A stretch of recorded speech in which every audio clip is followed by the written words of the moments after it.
these questions. How you feel? Feel pretty good. Taking it day by day. Game ready? Taking it day by day. We'll see. What exactly happened? Went down and saw Dr. Andrews. Through the blessings of my coaching staff and the trainers and doctors, they all allowed me to go down there. So came back, got a second opinion, and I'm here now. So you had a procedure done. Was it something major? Or? No, not at all. How scary is it though, just to have to even be involved in this kind of a thing at this stage? It's not so much scary. It's just nothing I asked for. But it is what it is, and I'm taking it as positively as I can. How frustrating is it that you have to go through something like this? Frustrating, but like I said, just trying to have a good spirit about it. Don't want to sulk and dwell on it around my teammates. That brings the morale of the team down. So just trying to be positive.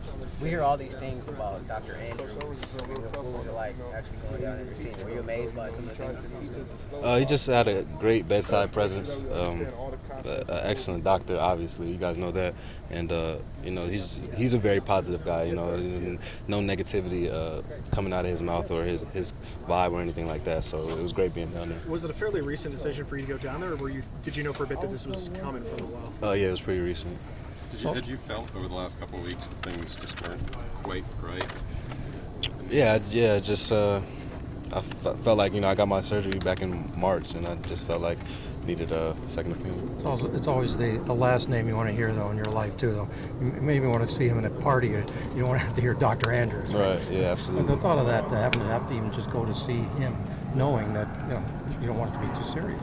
Well, it was just a blessing that he, had the time to see me, and so I'm just thankful for that. No matter what the news could have been or what was going to be, is just happy that he was able to see me. So you got to see Dr. Andrews himself? Yes. Okay. And Kiffin said you had a procedure. Can you be any more specific about what you did? No, I can't. Okay.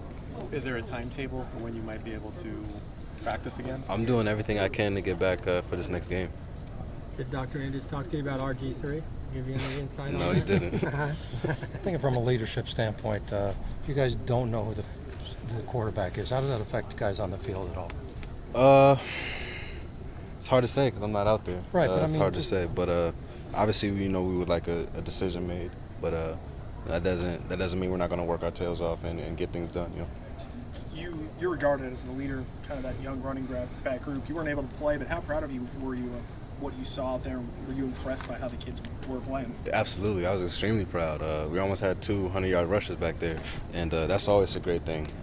We had a little adversity with the fumble, but he bounced back and scored that touchdown. So I was extremely proud of Justin and Buck Allen had some great blocks, and Trey obviously had a great game, and even tied for that last play. Where did you watch kind of tell them beforehand? What was your message to them? I said, leave it all out there.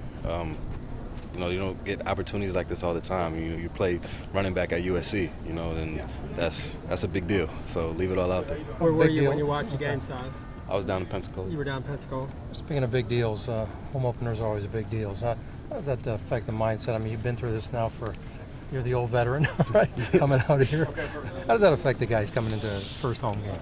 It's a lot of adrenaline. Obviously, Coliseum is such a stadium that the intensity is going to be high, at a high level. But we have to remain in ourselves, remain in what we believe in, and go out there and execute. Let's keep it even keel. Exactly. Right.